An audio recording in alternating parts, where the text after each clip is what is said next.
আসসালামু আলাইকুম ছোট্ট বন্ধুরা, তোমরা সবাই কেমন আছো?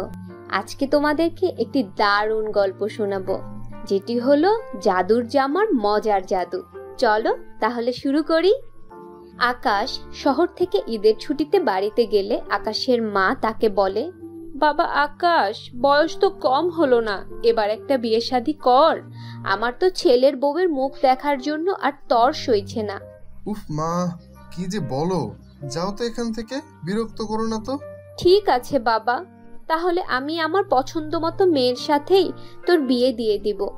এরপর আকাশের মা তার বান্ধবীর মেয়ে মাধবীর সাথে আকাশের বিয়ে দিয়ে দেয়। আর আকাশও মায়ের মুখের উপর কোনো কথা বলতে পারে না। মাধবীর গায়ের রং শ্যামলা থাকায় আকাশ মাধবীকে একটুও সহ্য করতে পারে না।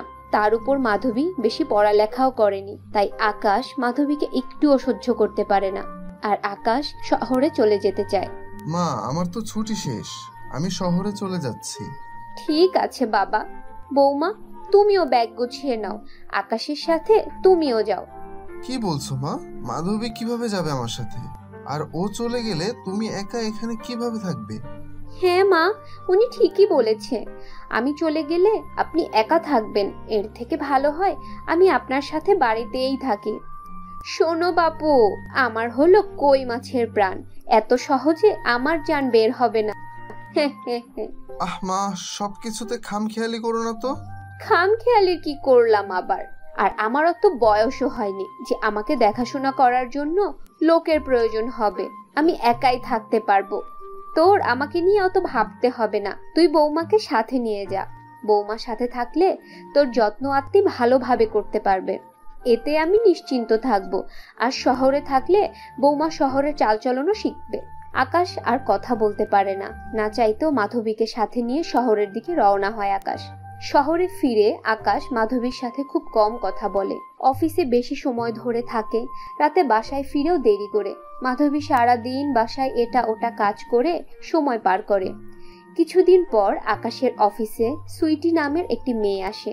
সুইটি দেখতে ভীষণ সুন্দর ছিল, আর আকাশের ওকে এক দেখাতেই ভালো লেগে যায়। আকাশ আর সুইটি একসাথে অফিসে যাওয়া আসা করে, দুজনে একসাথে খাবার খায়, আবার একসাথে ঘুরতেও যায়। ডার্লিং, আমাকে তোমার কেমন লাগে? আরে ডার্লিং, তুমি তো মধুর মতো, তোমাকে আমার ভীষণ ভালো লাগে। সত্যি? হ্যাঁ ডার্লিং, আমি একদম সত্যি বলছি। যাও, কি যে বলো না।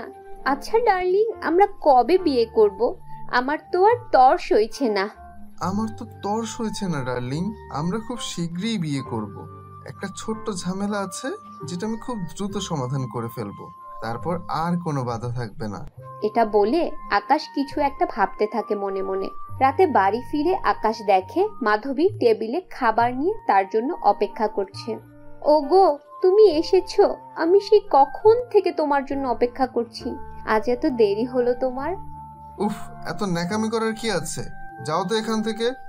তুমি এত রাগ করছো কেন? তোমার জন্য চিন্তা হচ্ছিল, তাই জিজ্ঞেস করলাম।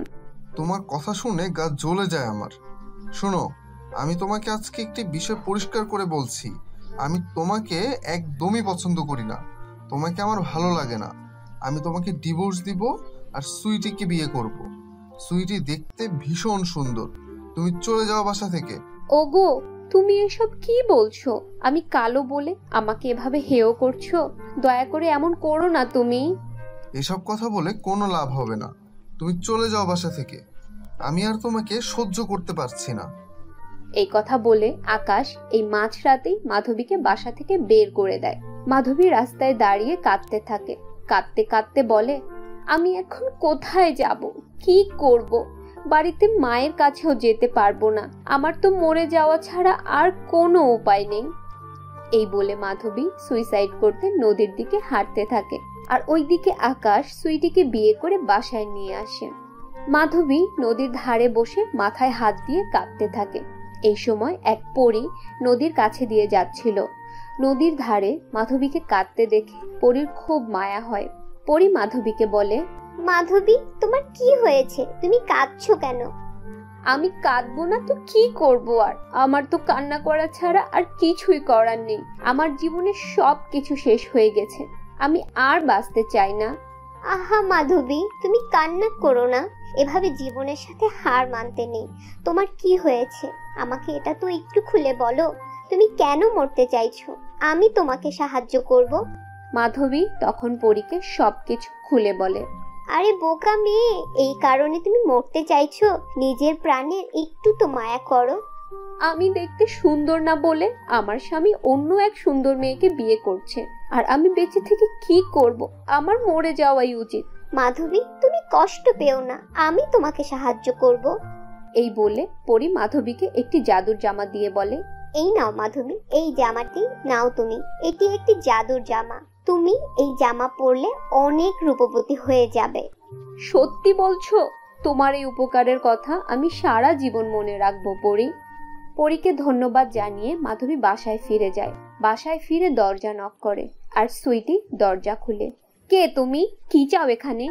ম্যাডাম, আমি খুব অসহায়, আমার কোথাও থাকার জায়গা নেই, আমাকে একটু আশ্রয় দিন ম্যাডাম।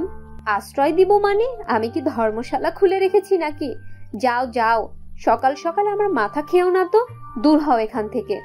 দয়া করুন ম্যাডাম, আমাকে একটু সাহায্য করুন, আমি আপনার বাড়ির সব কাজ করে দিব, আমাকে কোনো টাকা পয়সা দিতে হবে না ম্যাডাম, আমাকে শুধু একটু আশ্রয় দিন।